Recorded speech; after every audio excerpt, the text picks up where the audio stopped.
오늘 볼 내용은 직무별 예시입니다. 신입과 경력 자소서에서 많이 하는 실수라고 좀 보시면 될 것 같아요. 여기에 취업 전략 리포트 밑에 여러분들이 참고하실 만한 내용들이 다 있습니다. 자소서를 진단하는 기준이 있어요. 여러분의 자소서를 보면은 이제 어떤 식으로 나오냐, 크게 세 가지 유형이 있는 것 같아요. 레벨이 제일 기초적인 게 기본기가 안 된 경우가 있습니다. 그리고 그 다음에 기본기가 좀 됐다라고 하면은 역량을 체크해야 되는, 좀 더 디테일하게 넘어가는 거죠. 제가 보기에는 이 레벨 2까지만 가도 괜찮을 것 같아요. 이 정도면은 자소서에 있어서의 완성도는 충분히 높다. 더 이상 뭐 이거를 너무 어렵게 생각할 필요 없다. 이렇게 좀 말씀을 드리고 싶고요. 3번까지 가면은 이제 면접 준비까지 거의 다 된 것이다 라고 설명을 할 수 있습니다. 그래서 기본기를 체크해야 되는 유형 5가지, 그리고 역량을 체크해야 되는 4가지, 그리고 요약과 압축이 필요한 2가지 유형, 이렇게 크게 3가지 레벨이 있다. 레벨 1에 해당되는 내용이 이런 겁니다. 기승전결, 결론을 뒤쪽에다 내시는 경우예요. 그게 신입이 16%, 경력도 17%. 신입과 경력이 큰 차이가 없다는 걸 알 수 있죠. 두 번째는 결론을 2가지식으로 앞에다 던져야 된다 그랬죠.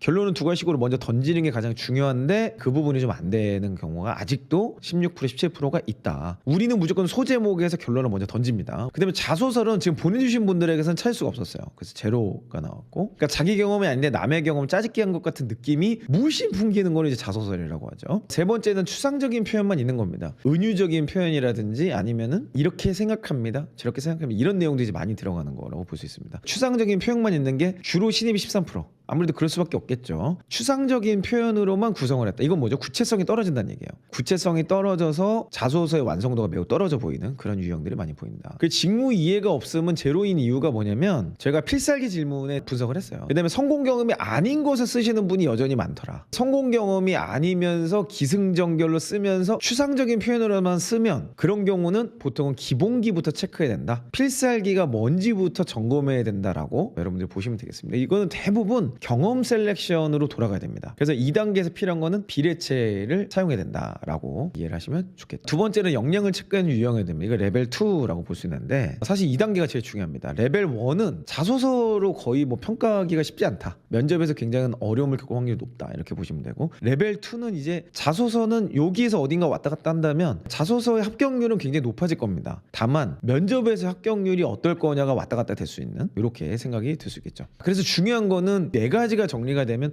면접까지 아주 쉽게 갈 수 있습니다. 첫 번째, 목표의 근거가 있어야 돼요. 이 레벨 2에서 보는 거는 3C, 4P 템플릿입니다. 목표의 근거가 반드시 있어야 되고요. 문제 해결의 근거, 내가 뭐를 기준으로 해결이 됐다라는 내용이 저기서 설명이 돼야 되고, 목표 달성이 됐냐 안 됐냐라는 거가 설명이 돼야죠. 그냥 내가 열심히 한 거를 나열하는 건 큰 의미가 없어요. 지금 전체적인 내용을 보면은 신입이 주로 미스하는 거는 문제 해결 자체 근거를 못 찾는 겁니다. 이거는 뭐냐면 3C와 4P의 연결성이 떨어지는 거예요. 대부분 문제 해결 포인트를 작성을 하시는데 문제 해결에 근거가 없는 거죠. 내 액션을 기준으로 비포 애프터가 어떻게 바뀌었다라는 걸 숫자로 설명하면 가장 좋은데, 그 부분이 계속해서 어필이 안 되는 부분이 있다. 그래서 이제 3C의 문제를 찾는 게 뭐라 그랬죠? 컴퍼니와 컴피티터. 그리고 4P에서는 플레이스죠. 이 2가지가 연결되게 작성하는 건데 그 부분이 안 된 게 조금 아쉽다라고 말씀을 드릴 수 있겠습니다. 사실 레벨 2까지만 가셔도 제가 보기엔 큰 문제가 없고요. 레벨 3가 가면 이제 체크리스트입니다. 배경 설명이 너무 길거나 결과물이 없는 경우는 자소서를 좀 재밌게 읽거나 질문을 던지기 굉장히 좀 어렵죠. 모든 액션만 쭉 나열하는 실수들을 많이 하는데, 경력분들이 특히 이런 실수 많이 합니다. 중요한 거는 뭐냐면, 여러분의 자소서를 일단 작성을 해보시고 여기 있었던 자소서 진단하는 기준에 맞게 여러분이 한번 좀 봐보셨으면 좋겠어요. 기본기를 체크해야 되는 유형에서는 경험 리스트업이라는 양식을 사용해 보셔야 됩니다. 레벨 1에 해당된다고 생각되는 분들은 경험 리스트업이라는 양식으로 경험을 바꿔라. 그리고 두 번째, 역량을 체크하는 4가지 유형이 여기 어딘가에 해당된다고 생각이 된다면 3C4P라는 템플릿을 다시 한번 보완을 해라. 그리고 세 번째 레벨에 해당된다고 생각이 된다면 비즈니스 레터 체크리스트를